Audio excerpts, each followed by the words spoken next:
Hello, and thank you for listening to this episode of the Moore's October Rants. Today's episode is going to be titled, You Can't Make Everyone Happy. At some point in our lives, most of us try to make others happy. Maybe we think their happiness will earn us acceptance, or perhaps it feels like the right thing to do. Sometimes it's even about making ourselves happy, as if their joy will reflect back on us. But the truth is, you can't make everyone happy. Happiness is deeply personal, and what fulfills one person might not even register for another. What makes me happy could differ wildly from what makes someone in a different city, state, or country happy. It's a lesson that's hard to accept, but vital to understand. People often believe that if they take certain actions, others will feel happiness, but that assumption is fraught with flaws. For example, I might think doing this and that will bring joy to someone, but it might completely miss the mark for them. Eventually, you'll encounter someone whose happiness simply isn't within your control. This realization can be disheartening, but it's also freeing. The saying, you can't make everyone happy, has been around forever for a reason. And yet, even though people hear it often, they still try to defy it. It's human nature to want to try anyway. That said, trying to make others happy isn't inherently bad. In fact, it's a noble intention. The problem arises when the goal shifts from making some people happy to making everyone happy. That's where things get unrealistic. People get carried away, taking on a burden they're not equipped to handle.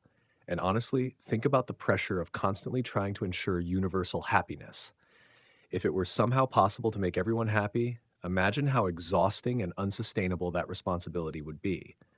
It would quickly become a full-time, joy-draining job. At some point, people hit a crossroads. They realize they can either continue chasing the impossible dream of making everyone happy, or they can pivot.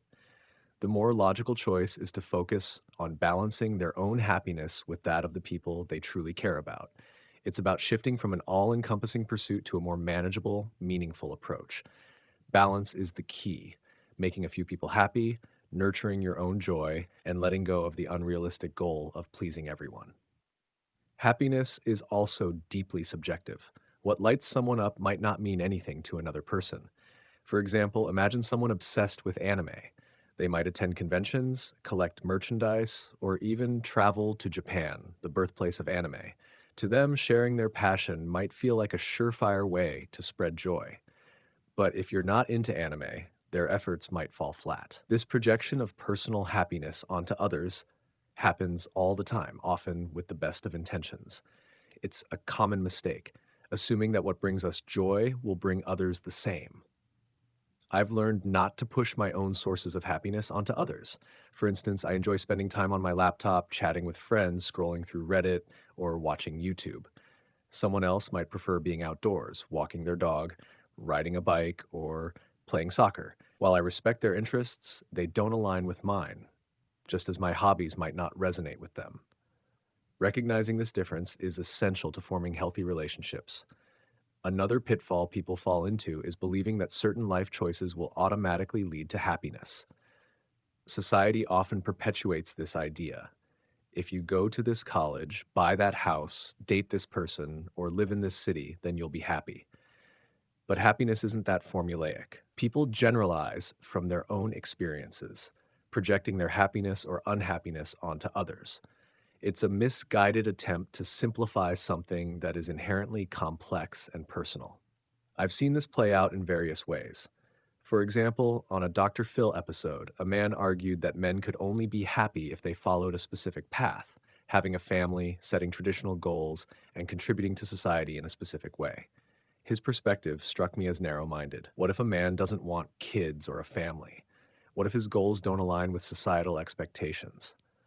The man's advice, though well-meaning, failed to account for individuality. Happiness cannot be dictated by a one-size-fits-all blueprint. That's why I believe in avoiding prescriptive ideas of happiness altogether. Telling someone what they need to do to be happy ignores their unique circumstances, values, and preferences. Sure, suggestions can be helpful, but they should come with the understanding that what works for one person might not work for another. Imposing your ideas of happiness on someone else is more likely to create frustration than joy. Ultimately, happiness is about finding balance. It's about knowing when to focus on your own needs and when to consider others' feelings. It's not about abandoning the desire to make others happy, but about setting realistic expectations. You can't carry the weight of everyone's joy on your shoulders. It's neither practical nor sustainable. Instead, focus on the relationships and moments that truly matter. In the end, the journey to happiness is an individual one. It's shaped by our experiences, preferences, and choices. While it's natural to want to share what brings us joy, it's very important to respect the individuality of others. When we let go of the unrealistic expectation to make everyone happy, we open ourselves to a more fulfilling, balanced life. And that in itself is a form of happiness worth striving for. Anyways, thank you for listening to this episode of the Moore's October Rants. Signing out. Have a good one, guys. Goodbye for now.